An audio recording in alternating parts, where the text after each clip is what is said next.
인터넷 세상에는요, 사실 보이지 않는 곳에서 모든 걸 돌아가게 만드는 숨은 영웅들이 있습니다. 오늘은 바로 그중 하나, ICMP라는 녀석의 베일을 한번 벗겨보려고 합니다. 인터넷이 거대한 초고속도로라고 상상해보세요. 그럼 이 도로의 교통 상황을 알려주는 리포터는 대체 누구일까요? 자, 한번 생각해보죠. 우리 모두 매일 인터넷을 쓰잖아요? 그런데 내가 보낸 데이터가 중간에 길을 잃거나 꽉 막혀서 지연되거나 아니면 아예 막다른 길에 부딪히면 도대체 무슨 일이 벌어지는 걸까요? 이 문제의 실마리는 아주 초창기 인터넷의 근본적인 설계 방식에서 찾을 수 있습니다. 이게 참 재미있는 게 이 특징이 인터넷의 가장 큰 강점이면서 동시에 치명적인 약점이기도 했거든요. 바로 이 최선형 모델이라는 건데요. 이게 무슨 뜻이냐면요. 인터넷의 핵심 프로토콜, 그러니까 IP라는 게 데이터를 보내기 위해서 말 그대로 최선은 다해요. 하지만 그 데이터가 목적지까지 무사히 도착할 거라는 보장은 전혀 해주지 않는다는 거죠. 이 비교를 보시면 딱 감이 오실 거예요. 왼쪽의 전화통화는 상대방이 받았는지 바로 알 수 있는 보장형이죠. 근데 오른쪽 IP의 최선형 방식은 뭐랄까 추적 번호도 없고 혹시 잘못 배달됐을 때 돌아올 반송 주소도 없는 엽서를 그냥 거대한 우편 시스템에 휙 던져 넣는 거랑 똑같아요. 제대로 갔는지 중간에 사라졌는지 알 길이 없는 거죠. 자, 그럼 이런 상황에서 네트워크가 꽉 막히거나 라우팅 오류로 데이터 패킷이 사라져 버리면 어떻게 될까요? 그렇죠. 아무런 피드백 장치가 없으니까 데이터를 보낸 컴퓨터는 문제가 생겼다는 사실 자체를 까맣게 모르게 되는 겁니다. 초기 인터넷에는 이 문제를 해결할 무언가가 절실히 필요했어요. 바로 이 구조적인 결함 때문에 데이터 전송의 가장 최전선에서 문제가 생겼습니다 하고 보고해줄 특별한 도우미가 탄생하게 됩니다. 그 도우미의 이름이 바로 ICMP, 인터넷 컨트롤 메시지 프로토콜입니다. 여기서 진짜 중요한 포인트는요. ICMP는 문제를 직접 해결하는 해결사가 아니라는 거예요. 대신에 IP 프로토콜의 눈과 귀가 되어서 네트워크에서 무슨 일이 벌어지고 있는지 보고하는 일종의 메신저 역할을 하도록 만들어졌다는 거죠. 이 ICMP의 역사는 인터넷의 전신인 아르파넷 시절까지 거슬러 올라갑니다. 그때부터 이미 이런 피드백 기능이 필요하다는 걸 알고 있었던 거죠. 그리고 마침내 1981년 인터넷의 선구자 중 한 명인 존 포스텔이 작성한 RFC792라는 문서를 통해 공식적으로 표준이 됩니다. 그리고 지금까지도 인터넷 아키텍처의 아주 핵심적인 부분으로 남아있죠.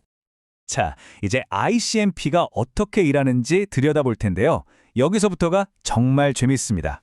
왜냐하면 이 ICMP라는 녀석이 자기가 도와줘야 할 바로 그 대상인 IP 시스템을 아주 그냥 판박이처럼 닮았거든요. 이게 무슨 말이냐? 최선형으로 데이터를 배달하는 시스템을 위해서 최선형으로 상황을 보고하는 서비스를 제공한다는 겁니다. 이게 ICMP의 핵심 철학이에요. 어차피 보장이 안 되는 시스템이니까 굳이 보고까지 보장하려고 애쓰지 않는 거죠. 신뢰할 수 없는 시스템에 대한 신뢰할 수 없는 피드백. 좀 아이러니하죠. 그럼 ICMP가 오류를 어떻게 보고하는지 한번 볼까요?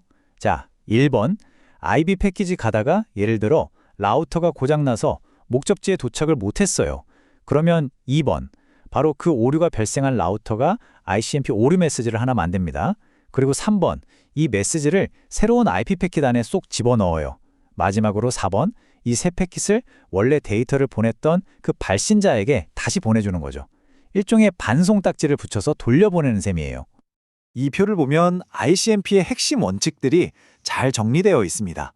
IP 패킷 안에 캡슐화돼서 움직이고 얘 자체도 신뢰성은 보장되지 않죠.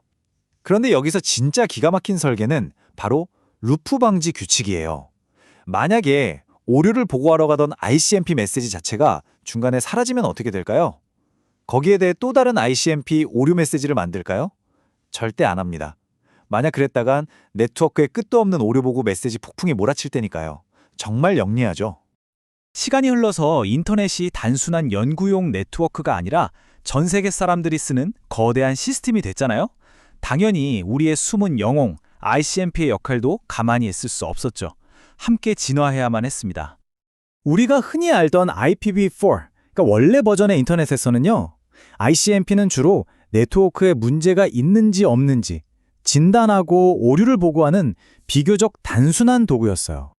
하지만 새로운 주소 체계인 IPv6 시대로 넘어오면서 ICMP의 위상은 완전히 달라집니다. 단순히 오류만 보고하는 게 아니라 현대 IPv6 네트워크가 제대로 돌아가게 만드는 아주 핵심적인 기능적 접착제 역할을 맡게 된 거죠. ICMP v6가 맡게 된 새로운 역할들을 좀 보세요.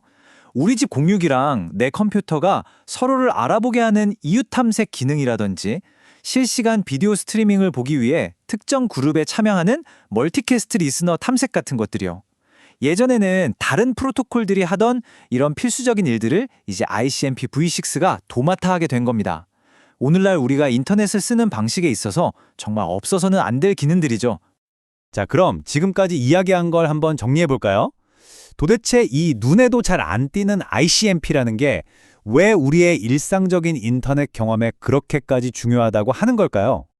우리가 흔히 쓰는 핑이나 트레이스루트 같은 네트워크 진단 도구들 전부 ICMP가 기반입니다.